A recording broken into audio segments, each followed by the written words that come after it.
to the 80/20 Baseball Podcast. Strike! The 80/20 Coaching Masterclass, our weekly get-together where coaches go from new to good and good to great. Mastering the fundamentals and the art of coaching.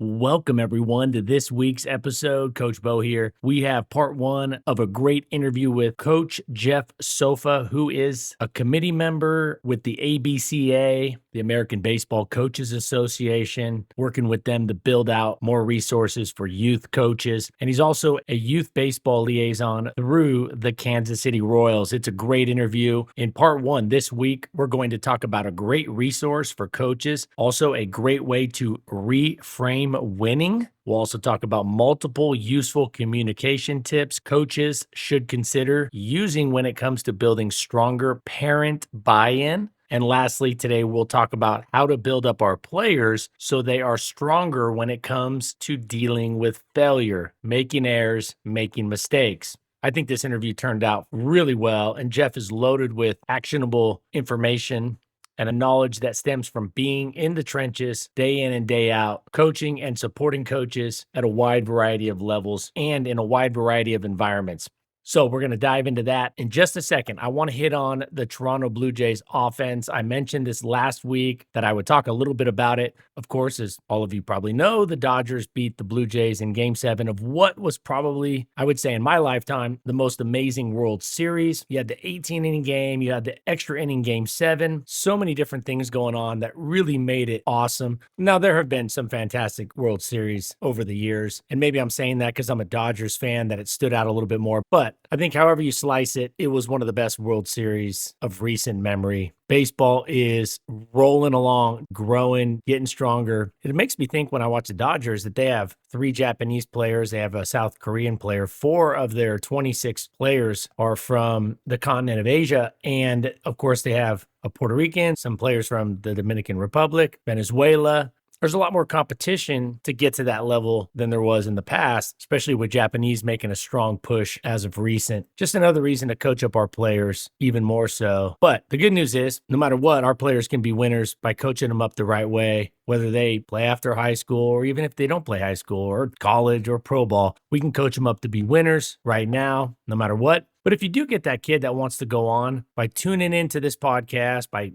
using the resources at 8020baseball.com, you're going to have a leg up. You're going to have an advantage. You're going to be coaching the game in an optimized way.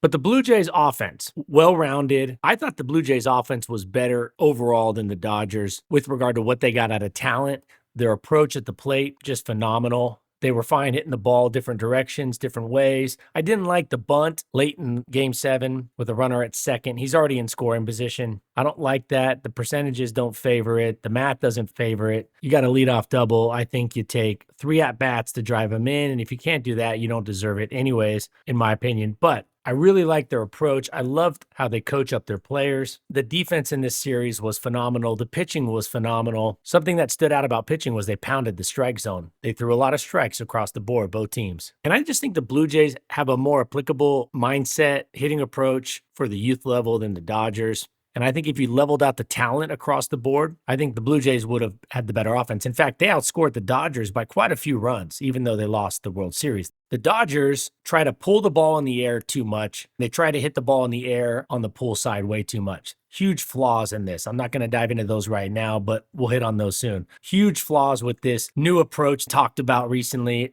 It's a flawed approach. It's got some huge flaws. So that's where the Dodgers struggle. And also, they don't have a 2-strike approach that's much different than their less than 2-strike approach. And thus, it's boom or bust for them. The Blue Jays had a better 2-strike approach adjustment. The Blue Jays were much better at hitting the ball at all parts of the field. They were more inclined to hit line drives for doubles, where the Dodgers are swinging for the fences. Like I said, the Dodgers won the World Series, but the Blue Jays outscored them by quite a few runs. Both teams are really good at taking pitches. Both teams had, I think, equal eyes at the plate, swinging at the right pitches, taking those pitches that they should not have swung at. They both did a pretty equal job on that. But the Blue Jays were trying to hit more line drives. They were much more content hitting the ball the other way. So I wanted to add that in before we dive into our awesome interview today. I'll break down some other thoughts on the World Series in coming weeks. But my big takeaways: do not chase this fad of teaching hitters to pull the ball in the air. It's got massive flaws and can be exploited by above average and even average pitching. It's better to coach up your hitters, your team, to be more like the Blue Jays hitters. Use all parts of the field, adjust with 2 strikes, and try to pound line drives gap to gap. So, speaking of coaching up our players, let's dive into part one of our interview with Coach Jeff Sofa, loaded with actionable, useful information. Here we go. All right, listeners, I am here with Jeff Sofa. I'm excited to be talking to Jeff on the microphone. We've talked on the phone multiple times, had some great conversations. Excited to be here on the microphone with Jeff. Jeff, how are you doing? Fantastic, Coach Bo. I am excited to be here with you as well. And it'll be interesting to see if, last time I called you, hey, you got 5 minutes, an hour later, we're done talking. So I'm curious if we can hold to the time frame here today or not. Yeah, it might have been even longer than an hour, but it went by so fast because our conversation was awesome. You are exactly the person that the listeners of this podcast, I truly believe, will benefit from hearing. I think our conversation is going to have a lot of insight. This is what you do day in and day out on the field. You're coaching, you're working with coaches. You are fully into this. Speaking of which, I'd love to hear and I'd love for you to share with the listeners your backstory and what led you to where you're at now, and especially with regard to youth baseball, coaching baseball, etc. Yeah, well, thanks. My baseball career didn't amount to much at school, and I really owe a lot of who I am as a baseball lover to the original Coach Sofa, my dad, who's passed now. But I recall a lot of days watching ball games with him and just falling in love with the game. And I mention that because, Coach, that's really what drives me as a coach is if I can get young men to love the game as much as I love the game, whether they're players, coaches, umpires, front office guys, whatever it is. There are so many jobs in baseball. If I can create more fans of baseball and get them to love it, then I've done a good job. And if they can love each other along the way, that's great too. Long story short, I was just going about my life and I loved baseball forever. I just kind of steered away from it after my baseball career in school ended. I think, God has a plan for everybody, and I didn't know what my plan was. I was just living my life. And then suddenly I fell in love with the game again and found ways to become a coach, and a little bit at a time started getting more and more involved. And I'm going to take a moment here and just apologize to all the parents of all the kids I coached when I started. I really thought I knew what I was doing. We didn't have podcasts back then. We didn't have YouTube to watch and learn things. So I had to learn a lot by failure. Had to work my way through this, and I feel like I'm a different coach now. And so the second purpose of my coaching is to help coaches not have to go through what I went through, and letting kids be themselves and learn the game and love the game and let their path be determined by themselves. And hopefully, again, we're not creating Major League Baseball players here as coaches. We're creating Major League men. And if we can create a bunch of memories along the way, then we've checked the box and done our bit. So my backstory is that I was just driven by that goal. And I don't know what got me there, but I believe there was a higher power that kept pushing me and kept pushing me to go here. And the more I get involved, the more I was given the opportunities to do this with the Kansas City Royals, the more the community embraced what I was about and what I'm doing, the more it excited me, the more energized I became, and the more I wanted to do, the more smiles I saw in the dugout, the more coaches that just would text you and say, Coach, thanks for that bit of advice before the game. My phone number's out there. I get texts all the time, and I'm happy to answer quick phone calls or text to coaches. I thrive on that as a coach. And I know that there's a community of guys out there and gals putting on the ball caps, sitting in a bucket in that dugout, helping young men and young women love baseball and softball. And I think we're going to create some great memories along the way. And I tip my cap to all of them, and I'm glad to be here for them. That's something to be proud of what you're doing, Jeff. And so let the listeners know kind of what your week to week, what are some of the things you're doing right now? Like specifically, you're out doing in the youth baseball community, in the baseball community, just to give a little background on what you're doing. So, coaches can go, oh, yeah, because you got to trust me, listeners. I've talked to Jeff. We've been talking email for a while. We talked on the phone at length a few times. Jeff's doing some great things, and he knows so many great coaches. He has great resources. But I'd love for you to share that with the listeners. It's just like anytime you're listening to a podcast, right? They may not know. A lot of listeners probably don't, when they found my podcast, didn't know me from their neighbor. Jeff, like I know you, but so maybe you could give a little insight into what you're doing kind of on the week to week or in the trenches right now in the youth baseball and the baseball community. Sure. My role really is I'm what's known as the amateur development liaison for an organization inside the Kansas City Royals called Royals Amateur Development. And the sport development team under baseball operations drives that. And for your listeners, if they want to go to royals.mobilecoach.org, they can see our website and see what we're about. Sorry for that little pitch there, Coach. But that is our website, and that's where we put a lot of our content. And really, my job is to take the things that we do within the organization, both from the professional side and within the sport development, and help spread that word out into the community. So Kansas City is a small but also large, Midwest America community, and we have baseball in rural communities, baseball in the urban communities, baseball in the suburban areas. We have a lot of leagues that are supported by this sport development team. The managers of sport development do an amazing job coordinating what we'll call our crown leagues. Crown for the Kansas City Royals, of course. We support those leagues by providing coaching clinics, player camps and clinics, resources if we need it. We attend their coaches meetings and answer questions, and generally we're just there to help them drive growth and maintain what we call house ball, right? It's not everything is about travel ball. We want to make sure that there's fields and facilities available in the cities and the parks and the communities, and we want to make sure that there's a growing list of players that are there. My job really is to go out and work with high school coaches, youth coaches, support their needs, providing questions and answers, providing those clinics, providing resources, attending their camps or clinics to assist them. It's really about amplifying the message that we have within the organization. I'm also blessed and very honored to sit on the Youth and Travel Ball Committee for the American Baseball Coaches Association, where I also chair a subcommittee on coaching development.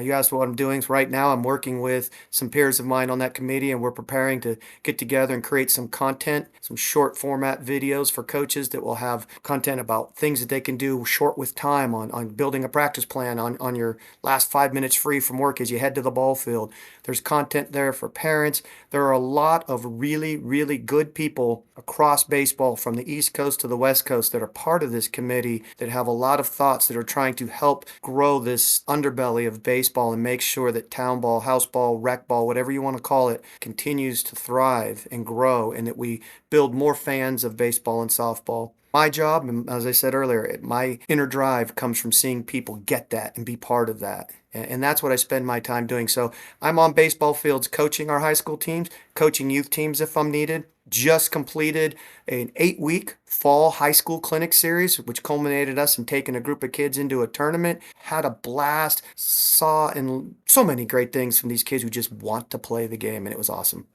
So you have the knowledge of baseball and you're in this role for the right reasons. And that combo of experience and knowledge of the game, being in the trenches, out at the practices day in and day out at the games day in and day out at all the different levels, and you're in it for the right reasons, driven by passion to leave it better. That's what stood out so much when I first spoke with you. And that to me is the ideal combination we want to have.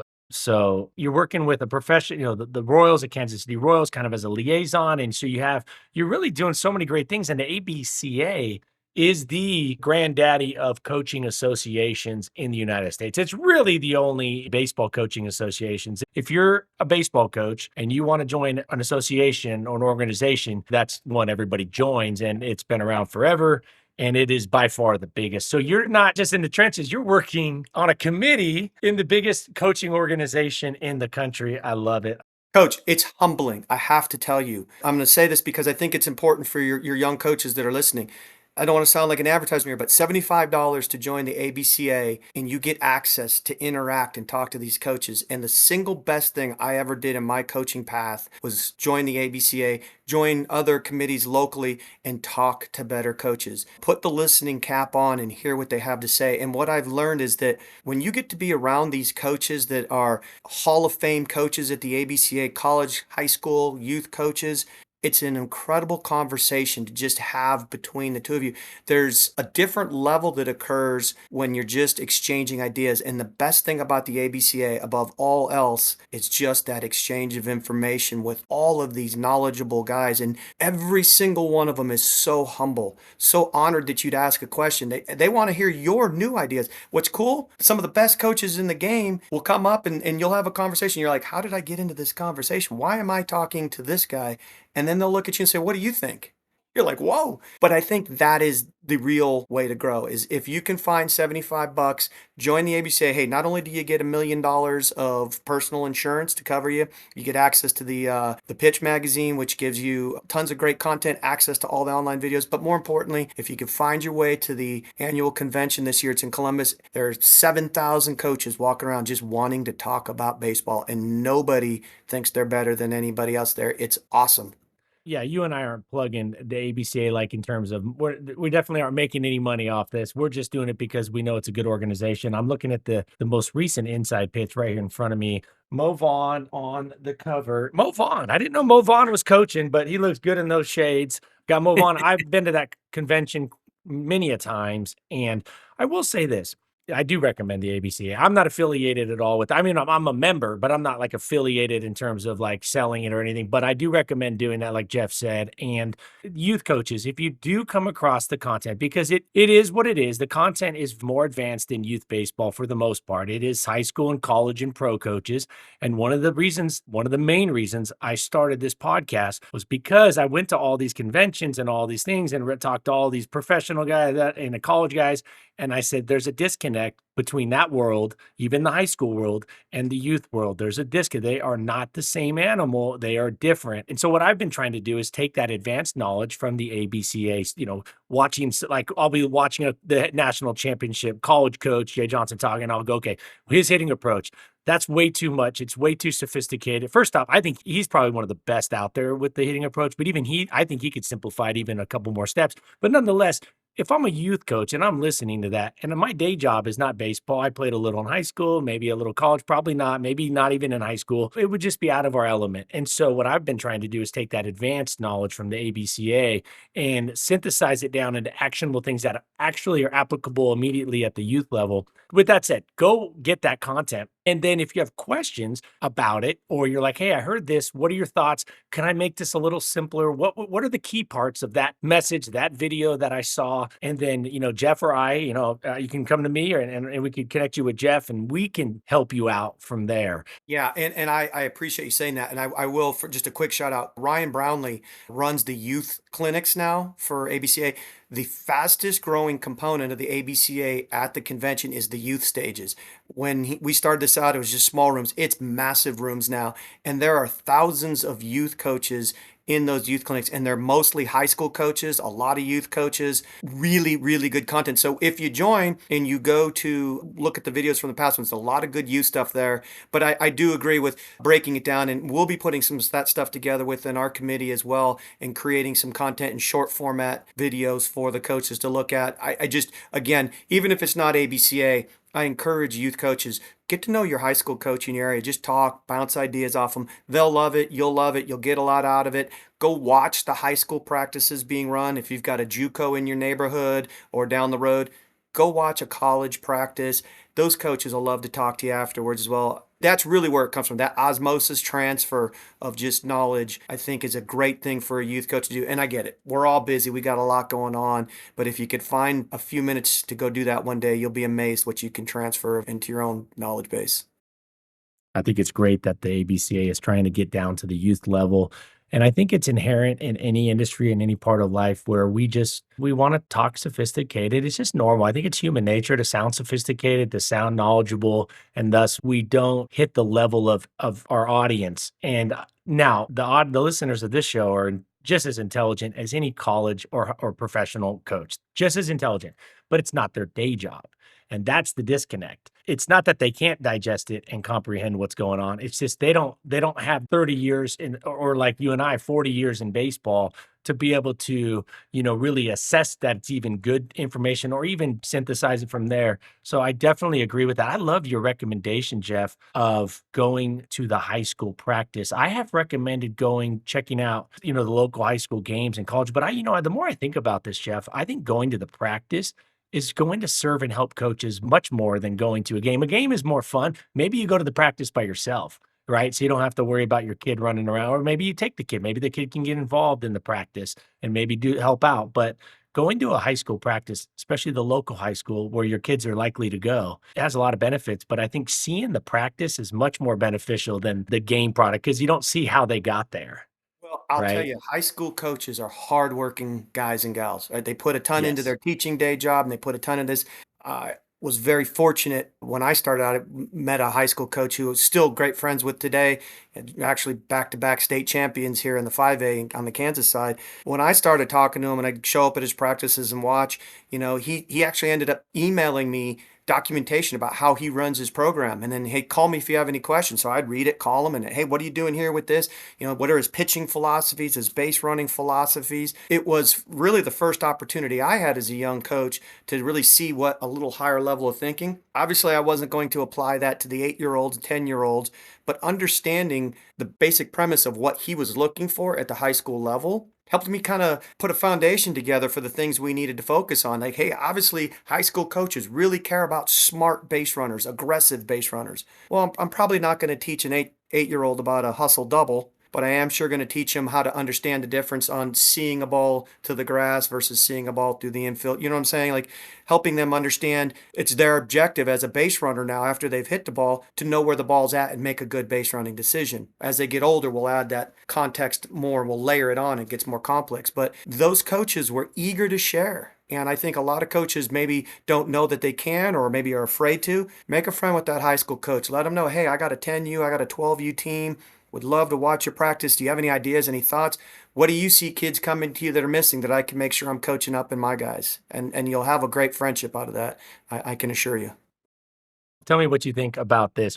So you got your youth coach and you recommend that they go out to the local high school practice and you just tell them, hey, try this when you're out there. Don't just go out there and kind of be lost. Go out there with a little bit of a plan, right? Yeah. A little bit of a plan so you don't get too bogged down in this tight, this really rigid plan where you don't see the bigger, or you don't see everything. How about going out there and asking? Maybe you got to email them because they're busy with their team, or maybe you can say, can I get on the phone with you later? Or can I, get them after practice if they got a second. I think email might be the best because high school coaches are just so busy. Like you said, they're so busy, they're underpaid.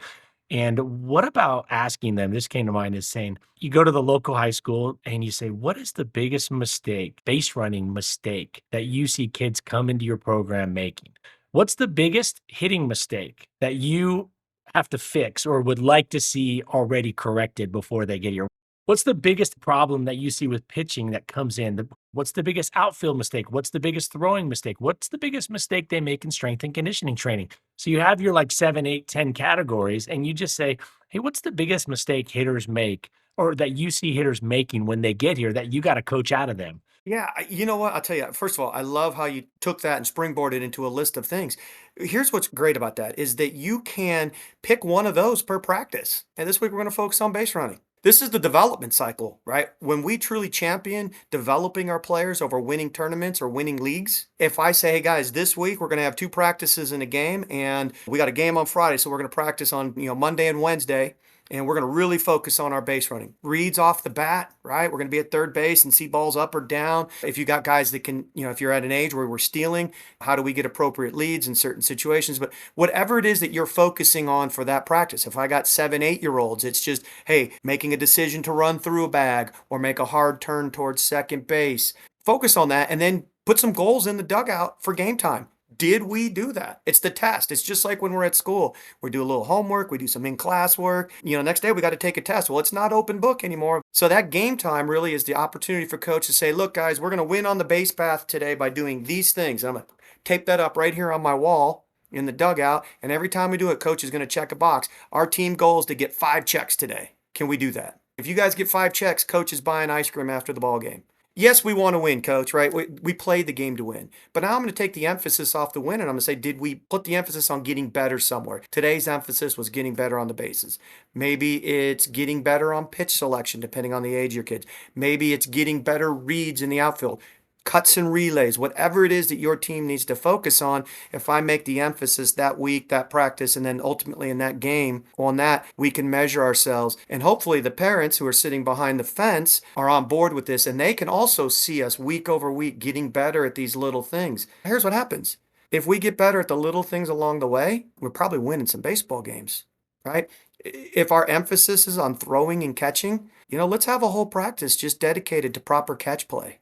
How to do that well. Because I can tell you between 8 and 12, the teams that play catch better are going to win more games. So if we can see that physically in our players getting better, we can extend out to 100 feet, we can extend out to 120 feet, and we're still able to hit each other within the body. Maybe we don't have to get in the face, but we could get to the body and play good quality catch. I see guys moving their feet and moving their bodies to where the ball's at instead of that crazy reach. And we can see that. Parents can see that. We can all get together and we can all agree our guys are physically getting better. Regardless of what the scoreboard may say, we started doing things right and better than we did in the past. And eventually, when it does matter and we start focusing on the little details that competitive teams focus on, we're going to be in better position to do that. We're going to be in better position to make our high school team because we take care of the foundational stuff first and we've developed that. That is an outstanding message and a very actionable tip that you just shared. You're gamifying the process. What are we doing? Let's say base running. This week, we're going to do X, Y, and Z. And then come game time, I'm going to have a checklist. And that's what we're trying to win. We're trying to win those three. I would say this, if you're coaching 14-year-old, 13Us, you could probably have three or four, like Jeff said. I think if you're starting with, 7U, 8U, 6U, you probably just want one, depending on how advanced your team is, maybe two. So keep that in mind. I think less can be more, and you can always add because you want to have success and then build from there. I just went to my daughter's parent-teacher conference today, and they gave the grades, and it looks all rosy, right? All A's, right? And the teacher just looks me in the eye and says, I want you to know it's all roses and butterflies this first quarter. She goes, and here's why. Because I want the kids to have confidence and gets a taste of success, so they're kind of buying a little bit more, and they're not just disheartened and want to quit. She goes, but I am letting them know it's going to get more challenging, and these grades might start dipping. Things are going to get harder. But I also wanted that little morsel of success to start the year, and so they don't quit from the get go. So kind of back to your example is I would start maybe like winning one thing or two things and then add if you need to add. Just so your first game out, you're like, guys, we didn't do any of the five things that we set out to do. Jeff, I love your tip. What a great tip. Another way to get parents on board is send an email, a weekly email, say, this is the focus of the week. This is the focus of the week. In the game, I'm looking for this because we know a lot of parents don't come to practice, and the few that do just swing by, pick up their kid, and they jet. So send an email that's very clear. This is like title it, this week's goal. Yeah. Say, of course, we want to win some games, blah, blah, blah, blah. And then you say three things that we want to win. A hard out of the box, rounding the base, looking for two on every base hit, eyes up, looking for the extra, whatever it is. I'm just going on base running there. No, like I we were talking love about. what you said about sending an email to the parents. First of all, our youth teams aren't college baseball. High school and baseball players we get, right? We're growing up, we're becoming men. We were going to have a conversation with the coaches, right? We're going to have a conversation with the guys long before the parents. But, little Johnny, 8, 9, 10, 11, 12, he's still counting on mom and dad to, probably wake him up from his nap to get him ready for practice, get him there, get his snack ready, water ready. So there's a ton of involvement by the parent. And as a result, the parents are really invested in what's going to happen during practice, what happens during the game, what's happening as a result of this time spent with coach. You have a profound impact on this young man because you're spending 2 hours with him every other day probably, and then during games, not to mention you're a big role model. But I don't think parents are ready to just hand that over to you yet. Parents want to have a little bit of understanding. I think they intrinsically want to have a say in it, but they're not the baseball coaches. They're not going to the ABCA convention. They're not having the conversations. They're not listening to this podcast. So you can allay some of that by saying, parents, here's what I'm doing and why I'm doing it, and here's what I need from you in support of that. And I've told coaches this a lot. Your success in the early part of your career as a youth coach really depends on that buy-in with the parents, your communication with the parents, your openness, transparency with the parents. It will resolve a lot of issues that might otherwise come up regarding playtime, rotations, all the things that come up, concerns about when we need to be at a game, what time, what uniform. Just get in the habit of communicating. It may come across as over communicating to some parents, but I think if you have them bought in as a whole, your culture will come together as a team. You will have more freedom to do what you want to do on the field as a coach, and the parents will be a lot more relaxed. I know some parents will, he's over the top, it's all this stuff. But remember, we're not doing it specifically for the parents. We're doing it for the benefit of the kids. And if I can get the parents to relax, that lets the kids relax as well. Because remember, if they go home and parents are stressed, those kids carry that stress back onto the ball field with us.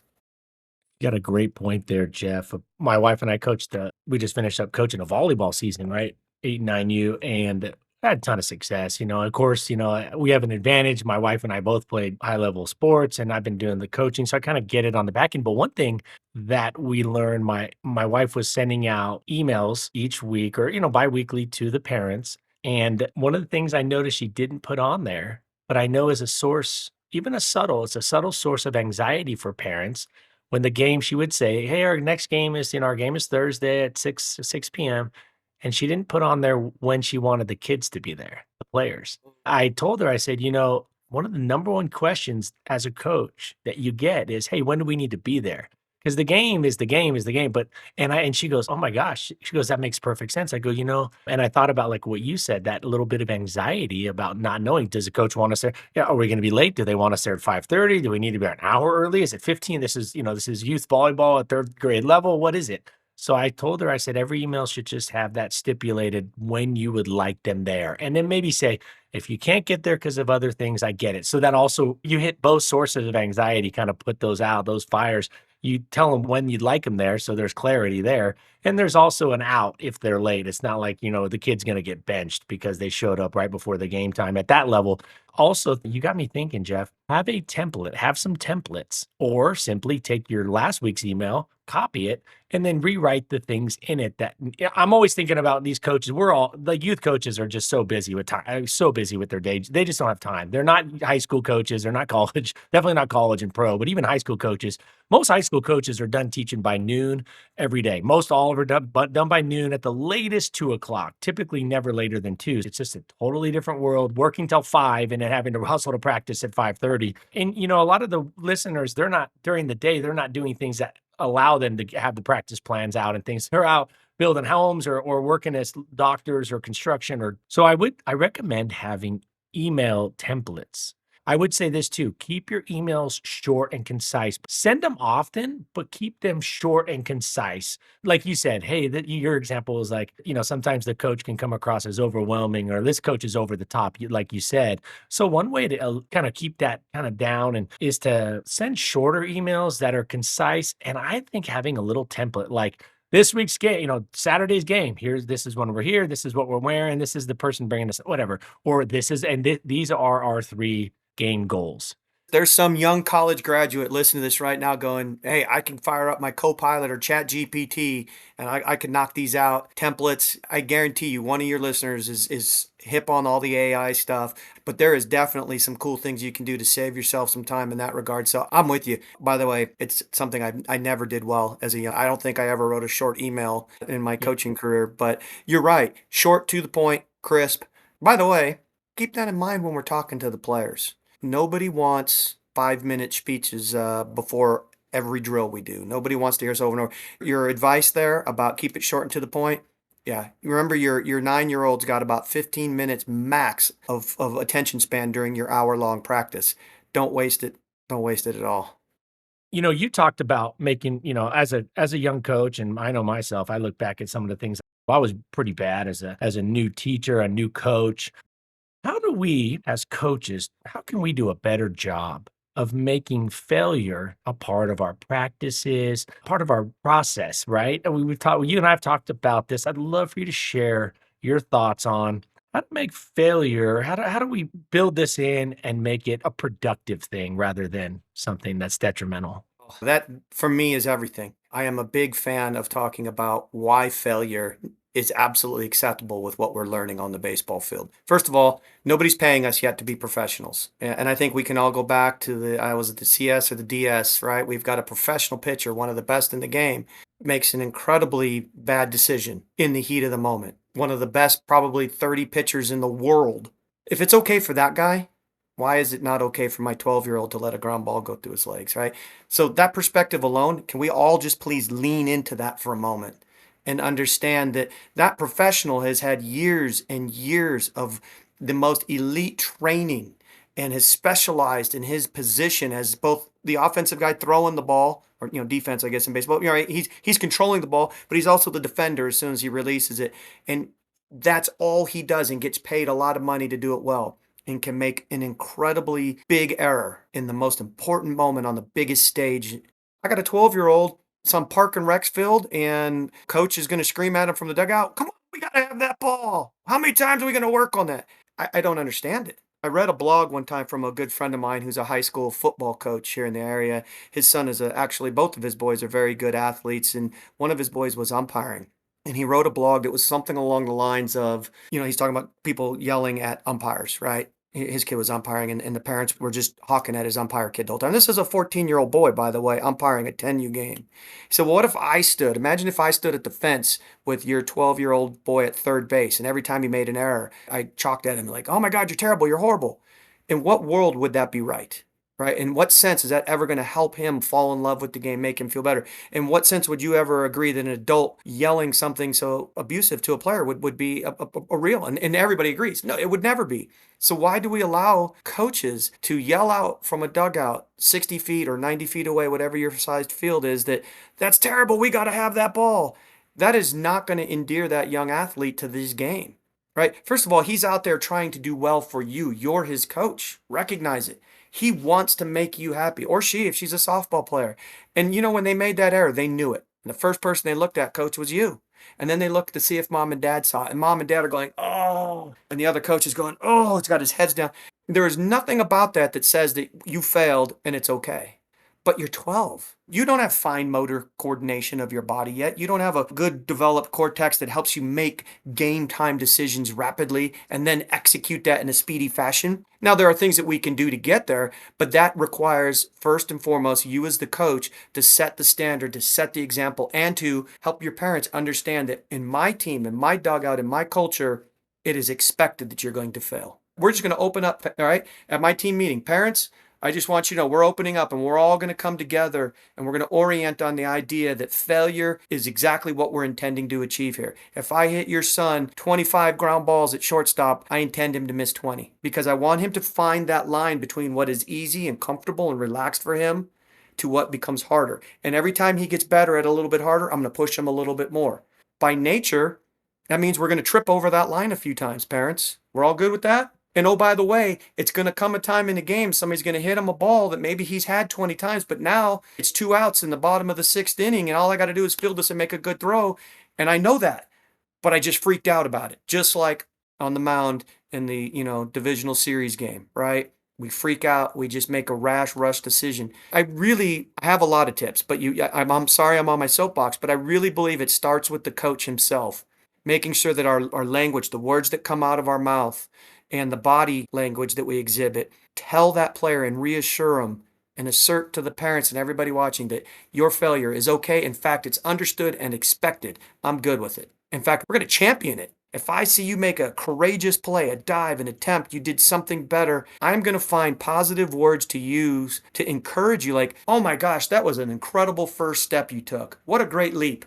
Man, you were really eyeing on that ball. And then we can get into a little bit of conversation here if you want about some things we can do to teach failure and how we can incorporate that into drill work so that failure is both eliminated when it's not necessary, but also understood that it's part of the process for the athlete.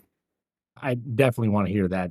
Real quick, just for the listeners, just referring to the Phillies pitcher. Most of you probably saw the Philadelphia Phillies pitcher. The Dodgers won the series when the Phillies pitcher threw the ball to the wrong base, threw it home, should have thrown it to the first base. There was 2 outs. So he's talking about that, the NLDS, the division series. Yeah. And it's such a good example. I mean, we all know like the Billy Buckners, and we know the big, the big mistakes that we've all seen. But here's a 3-step approach that would help for games. And Jeff, you're going to get into some practice stuff. This is awesome. I'm glad because this is going to be good to hear from you because I think I can learn on this too. For games, before you go to a game, you could tell yourself out loud, I will see errors today. My team will make mistakes. There will be a ball. They will drop some balls. Or better yet, go watch a blooper video before you go to the game, MLB blooper video, and you will see the greatest in the world. Some of them make more money they make in a year more than we all make in a year. To do what? To do the thing they just messed up at. Go watch some MLB blooper videos, and we will see they make mistakes. You watch SportsCenter, and it's all the great plays. But if you look at a box score for baseball, there's very few major league games that don't have a number bigger than 0 in that E column, in the error column. Almost always there's at least 1 or 2 errors at a major league game. But we don't see those very often on SportsCenter unless they end a divisional series or something, or a World Series game. But if you go watch these bloopers, you're like, oh, I didn't know, Yadi or Molina ever did. Geez, he did that. We always think of him as the GOAT behind the plate, which he probably is, but he also made mistakes as a catcher. It's hard to believe because all we ever see is him. So watch some bloopers before you go to a game if you're struggling with this. So it tempers your expectations for your 12-year-old team and your 8-year-old team. Second, like Jeff alluded to, body language. Be aware of the body language that you're demonstrating when your team makes a mistake. The last thing to help us, sometimes we just need to vent or get it off our chest or feel like we're saying something when a player makes a mistake. Instead of saying something to the player, definitely not yelling it out loud, make a note of it. Write something down. This will help you feel better about you actually doing something. This is a good way to kind of get it off your chest without yelling at your player across the field or feeling the need. It's a way of saying something, but subtly on a notepad. And then you can later bring it up, or better yet, sleep on it and realize, hey, it's not that important. We got bigger things to worry about. I'm not going to bring it up. So, Jeff, maybe you could give me your take on that and then get into building better, like drill, like how to build some failure into drills. Yeah, sure. First of all, the body language thing is huge, right? Because when the error occurs, the first thing the player does is look at you. So my reaction now as a coach is if that player looks at me and goes, I got it. He knew. I don't need to say anything. The understanding and the comprehension of what's occurred is there. And I certainly love what you said about if you expected a 12-year-old baseball game to be clean, we should probably sit back for a minute and talk about what 12U baseball looks like. They're 12-year-old. And for the sake of all my umpire friends out there, I'm going to say this. If you show up to a game and expect an umpire at a 12U game to be good, right, let's not talk about the strike zone. Let's not talk about the bang-bang play. Let's recognize that this is a kid who probably isn't getting enough money for this game to cover the gas money and his hot dogs. Let's relax. It's probably a retired coach who, by the way, you may not even know probably has coached more games than all of us put together, right? This is a old retired coach killing some time, staying close to the game. Probably knows a little bit about it, right? Yeah. Let's be thankful he's there. Let's tell our parents, let's tell our assistant coaches, hey, the umpire is not the reason. If you want to get after umpires, you better come at me with a very clean scorecard if you want to talk about how that one play cost you the game. You know what I mean? And I don't think that clean scorecard exists in youth baseball, by the way. You know what you said about tempering those expectations, and you hear a lot of fans say, I know you're out in Kansas City, the Chiefs are looking great, and I love Andy Reid, and but you know what, Andy Reid, when he gets a bad call, or maybe the perception is that that wasn't a holding, or maybe that alignment wasn't off, maybe that wasn't an illegal procedure, and maybe it did cost them a touchdown. In fact, last week against the Raiders, geez, the Raiders, talk about a team you want to not emulate too much. They almost just quit on themselves. But nevertheless, I love Ashton Genty. Being from Boise, I just feel bad for the kid. He's such a great player. But Andy Reid had a call back. Rice, they did a little pitch to Rice, and he was going to walk into the end zone, and they called something illegal formation or something. And you know what? All I saw him do was look at the next play. They look at his play sheet and go to the next play because he knew, like you said, Jeff. Maybe it was a bad call. Maybe it was. He knew that will not determine the outcome of the game because. And that's something as an older coach, you start to realize that bang bang play at first base where you think the ump missed it. If that decides the game, then our practices are not set up right. We're not coaching our kids up enough because if one play dictates a win or a loss, then we are not doing our job as coaches to get more out of our players. And so you hit on something really important there. And I know we're just kind of going to gloss, it might seem like we're glossing quickly over that little thing, but that's a huge thing because you see fans, you see watching their favorite team. We would have won, but that call, no. It's not that call. There's maybe that one game out of every 10,000 that a call did maybe change it. But usually if there were 5 or 10 things or 20 things the team could have done better, the kids could have done better, the players, the coach could have done better, not the umpire. Yeah, remember as a youth coach, I'll use youth baseball here, you got to play through the third out of the sixth inning. There's always an at-bat, lots of things. And that's what we want to teach our kids, by the way. We want them to understand that, okay, that call didn't go my way, but I'm going to get another at-bat. I'm going to get a chance in the field. Like maybe today I am not feeling my best at the plate. I'm not seeing the ball well. I'm not getting hits. Whatever it is, offensively, it's just not me today. But I could still go out there and contribute defensively, make a play. Or if I've got neither, maybe offensively and defensively, just physically, I'm out of it today. I'm just, Maybe I'm sluggish, just not having a day, but I could be in the dugout bringing energy, and I could help a teammate who's having a bad day maybe have a better day. I could help a teammate who maybe struck out feel better about himself. So the next at bat, he goes and gets a hit and drives in the winning run, and we win the game. Because at the end of the day, that's what this is about. Helping each other, loving each other enough. I mean, baseball, for crying out loud, we have the sacrifice. We sacrifice for each other so that the team can do better. That's part of who we are as baseball people, is the sacrifice, right? Laying down the bunt. I think we can teach our athletes that even in that moment when things aren't going our way, maybe it's not going well offensively or defensively, I could still bring some energy and help somebody else have a better day. And one of 12 guys on the team is going to do something good, and we still win. And doggone it, that was the goal. So you're coaching up the players to respond to failure, and also like we kind of got off there on a little bit on bad umpire calls. You've made it as a coach, so you go, Coach Bo, Coach Jeff, how do I know I've made it in terms of getting across that and making it to a good spot mentally as a coach when it comes to bad calls, because there's so much yelling and screaming at umpires at games, even you, it's just nuts. And if your reaction is it's the umpire's fault right off the bat every time, of course you haven't made it. You're not even close to where you should be with your mindset. If your mindset is, and I see this all the time, Jeff, I see big leaguers, major league hitters, they go nuts on the umpire when the umpire rings them up on strike three on a close pitch. They go nuts. And I'll see like one or two walk back, like going, man, I should have swung it. That was too close to take. It should be 99% of the time, I should see the hitter saying that was too close to take. When I watch games now, I watch with buddies and they'll go, gosh darn it, that's not a strike. But my thought now, this wasn't how I was when I was younger, Jeff, as a coach.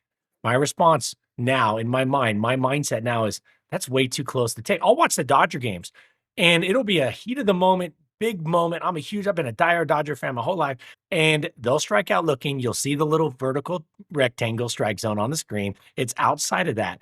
But my reaction is Mookie should have swung at that pitch. It's not, John, this umpire's going to he's killing us. My first reaction is that's a 2-strike pitch. Anything within 5, especially at the youth level, 6 inches should be swung at.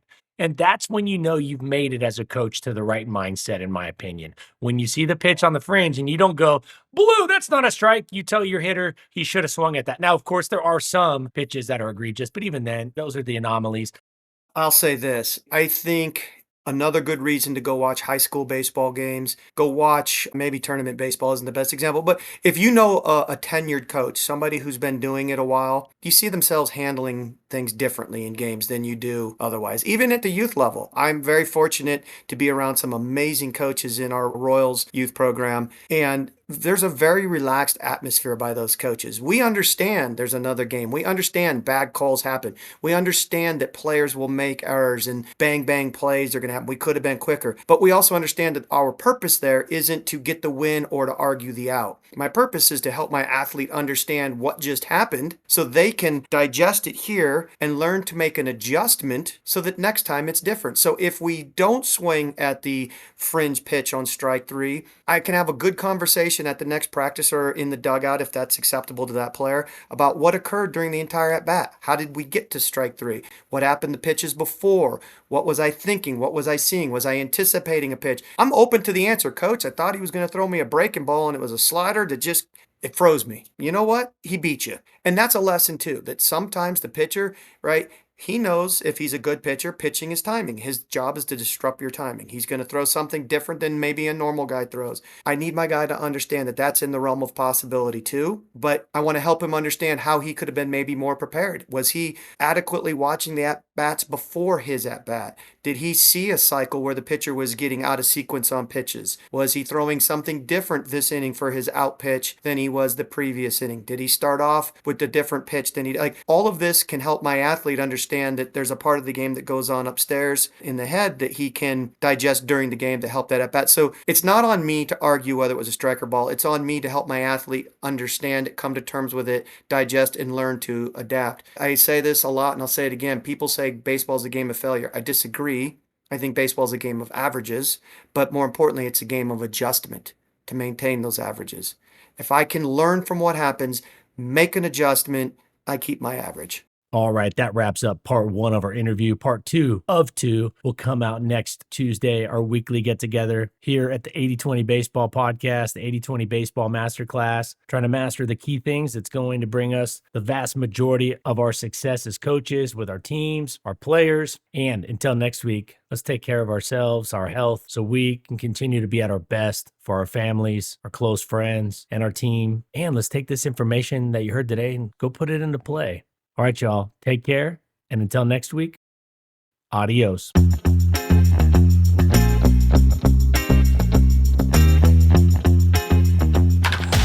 This has been the 80/20 Baseball Podcast, the 80/20 Baseball Masterclass. We got this. Now, let's take the field.